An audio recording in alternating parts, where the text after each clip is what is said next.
Hi guys, Courage to Change, January 8th. I once emphatically told my family that their bickering was making our newly sober loved one nervous, and this might cause her to start drinking.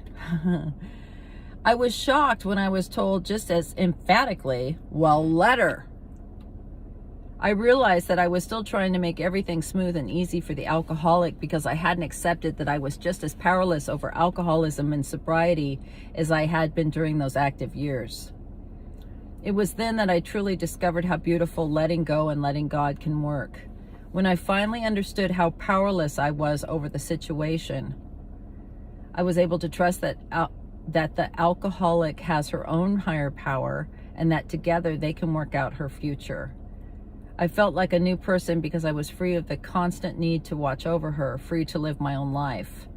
I care about the alcoholic in my life more than I can say. I wish her health, happiness, and sobriety, but I cannot hand these things to her. She and her higher power are in charge of that. I can only love her, and when I stop to think about it, that is enough. So this one's a hard one. It's so simple. There's not much I can add to this except for the fact that if you've done the steps with me, and we start the steps on the 10th, on Monday, by the way, if you need to join us for that. But when you do those steps, the 12 steps of Al-Anon, and you turn your will and your life over to a power greater than yourself, then you're trusting a higher power, right, with your own life. So why wouldn't you trust someone else's life to the higher power? You've got to turn everything over to a power greater than yourself. You really have to come to I really came to realize how powerless I was.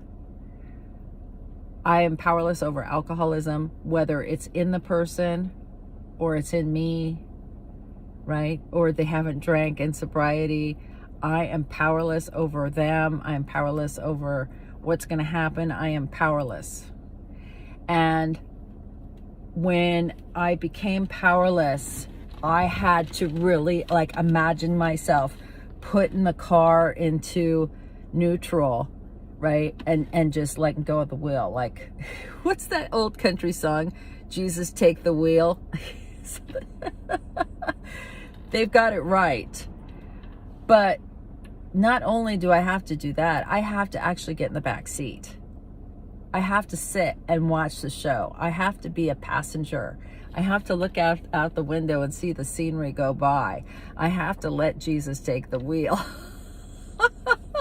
That's a great song. I'm going to play that as soon as we're off of here. If you don't know what I'm talking about, Google that. Jesus, take the wheel. Country song. And listen to it. I'm not promoting any kind of religion. It's just kind of ironic that I use that example. You know, I am powerless over other people. And I think that you really realize how sick you are once the person, as a codependent, you think, okay, if this person just gets sober, if this person just quits using, if this person just,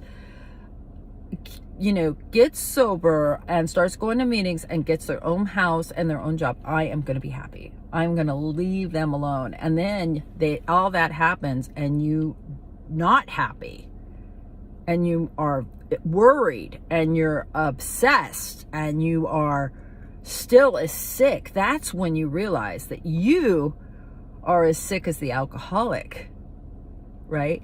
And you have got to get some help because it's not them. It's you. Life is not so much what happens to you, it's how you react to it. So you've got to get some new responders here. All right. So I love you all. Thank you for joining me, and I'll see you tomorrow.